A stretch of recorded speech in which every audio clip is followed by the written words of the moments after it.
Quand quelqu'un me demande « Parlez-vous français, madame ?» je réponds toujours avec un grand sourire « Oh oui !» Et dans ma tête, mon moi rêveur murmure en silence « Bien sûr !» Je parle la langue de Molière. Pas n'importe quelle langue, celle d'un véritable rockstar avant l'heure, un génie rebelle qui a révolutionné le théâtre et a marqué à jamais la culture française. Aujourd'hui, je t'emmène à la rencontre de Molière, cet artiste passionné qui a donné aux Français son surnom et une bonne dose d'irrévérence et de créativité. Salut et bienvenue dans un nouvel épisode de Francês com Amar. Moi, c'est Marcella et ici, je t'apprends le français à travers des contenus intéressants et authentiques. Avant de commencer, n'oublie pas que tu peux télécharger gratuitement un glossaire des mots les plus difficiles de cet épisode.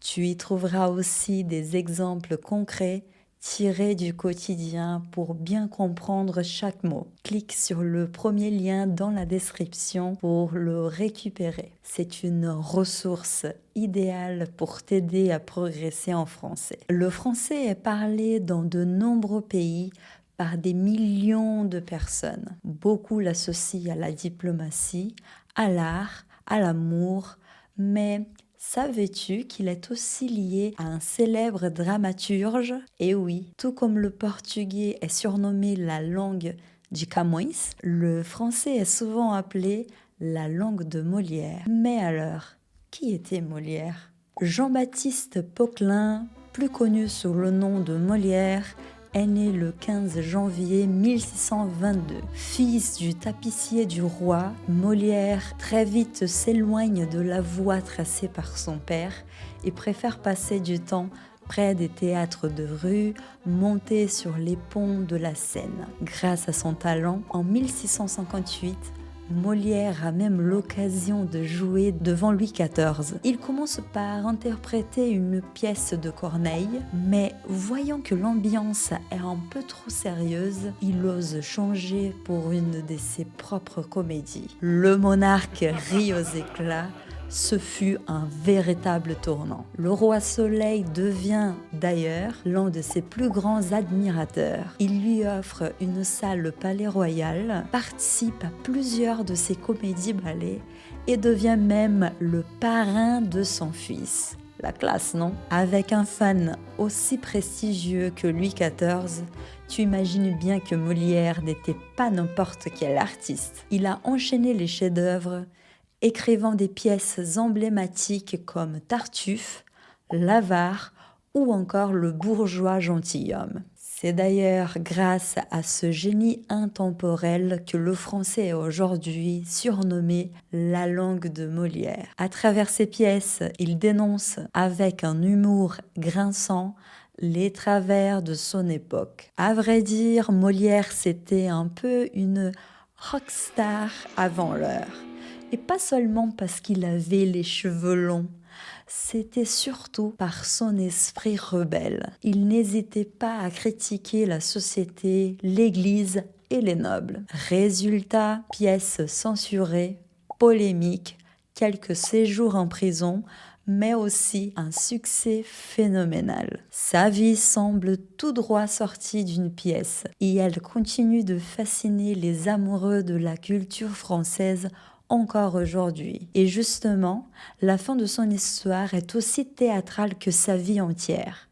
Il était tellement passionné par son art que, selon la légende, il serait mort sur scène en jouant le malade imaginaire. Cette pièce raconte justement l'histoire d'un malade, un rôle qui reflétait l'état de santé de Molière à ce moment-là. Cependant, il n'est pas réellement mort sur scène. Il a réussi à terminer la représentation avant de rentrer chez lui où il a rendu son dernier souffle dans la soirée du 17 février 1673. Si tu veux en savoir encore plus sur la vie de Molière, je te recommande le film Molière, réalisé par Laurent Tirard et sorti en 2007. Dans ce film, Romain Duris L'un de mes acteurs français préférés joue le rôle de Molière avec brio. Comment suggérez-vous que je fasse rire de ce qui fait pleurer? Ce genre de comédie n'existe pas. Eh bien, inventez-le.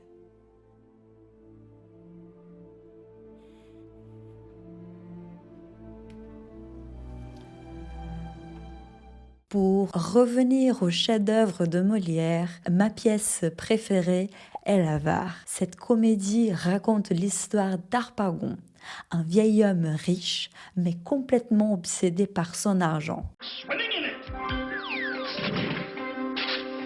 I love to dive around in it like a porpoise. Ce qui rend cette pièce géniale, c'est son humour. Les situations absurdes et les dialogues sont vraiment irrésistibles. Et en parlant de drôlerie, l'adaptation cinématographique avec Louis de Funès est tout simplement incroyable. Le comédien incarne Harpagon avec une énergie exceptionnelle. Si tu ne l'as pas encore vu, je te la recommande vivement. Mais petit avertissement, si tu débutes en français, ce film risque d'être un peu difficile. Les comédiens parlent très vite et utilisent un langage soutenu. Je ne comprends pas. Même moi, après plusieurs années d'études, je dois parfois m'accrocher pour suivre. Ma consolation, ma joie, tout est fini. Pour moi, je n'ai plus que faire au monde. Sans toi, il m'est impossible de vivre. C'en est fait. Je n'en vis plus. Je me meurs. Je suis mort. Je suis enterré. Mon conseil, regarde-le avec les sous-titres en français ou en portugais pour mieux en profiter. Pour conclure cet épisode, rappelons que si le français est surnommé la langue de Molière, ce n'est pas par hasard.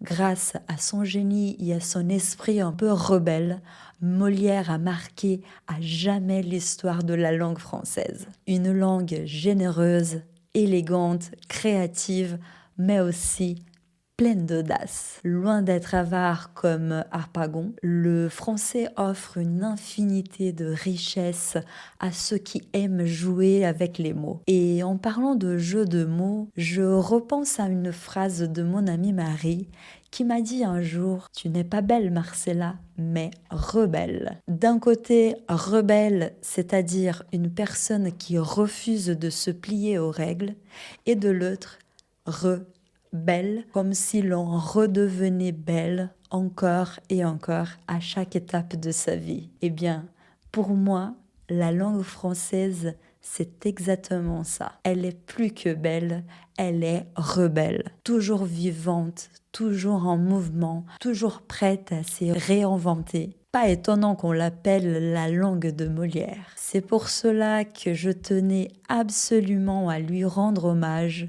dans l'un des tout premiers épisodes de ma chaîne YouTube. Une chaîne dédiée à la culture française, racontée de manière authentique et vivante pour accompagner tous ceux qui aiment apprendre cette magnifique, ou devrais-je dire, cette rebelle langue. J'espère que cet épisode t'a plu et qu'il t'a donné envie d'en apprendre encore plus sur le français et ses grands auteurs. N'oublie pas de télécharger ton PDF gratuit avec le glossaire et les phrases d'exemple pour t'entraîner et progresser. Merci beaucoup de m'avoir écouté et à très bientôt pour de nouvelles aventures linguistiques et littéraires.